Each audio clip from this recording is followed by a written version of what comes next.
Hey guys, I'm Dr. Allen, and today I'm going to demonstrate a DNS high kneeling exercise. This exercise is commonly done in the office and prescribed to be done at home, but especially very well educated in the office here because it's a little bit of a difficult one.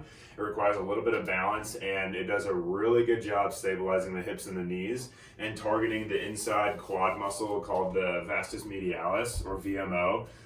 Because the outside quad muscles, like vastus lateralis and even rectus femoris, get really tight and dysfunctional with diagnoses such as patellar tendinitis, patellar tracking disorder, or patellofemoral pain syndrome.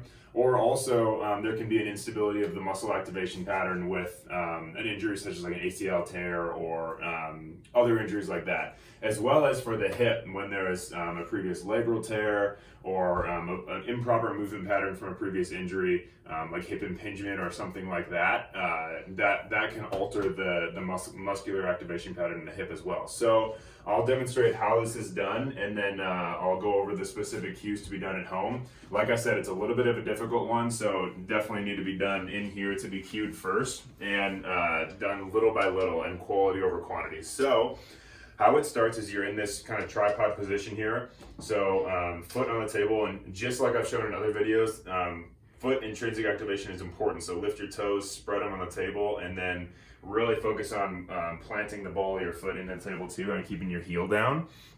And then what you do is I'll be up like this. I'm going to turn to the side of the up knee, and then I'm going to start to sit back, leading with my tailbone. So almost like kind of sticking your butt out, but not too much, just kind of leading with your tailbone and starting to sit back like this little by little. So I'll start even with this little bit here and then come up.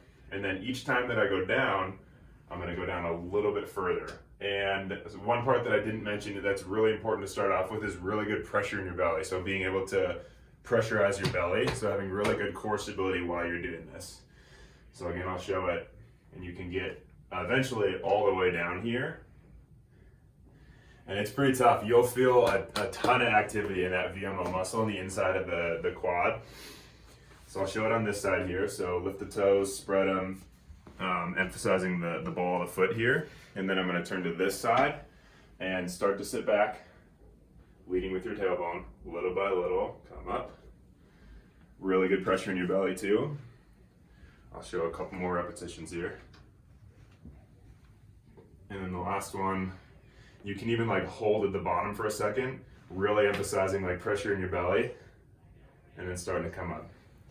Okay, so again, that's a really good exercise to activate and strengthen the inside quad muscles, these VMO muscles, especially when there's tightness in the IT band and the TFL with various injuries or dysfunctions. So that's a video for that. Stay tuned for other videos and other blogs too. And again, I'm Dr. Allen with Pro Chiropractic.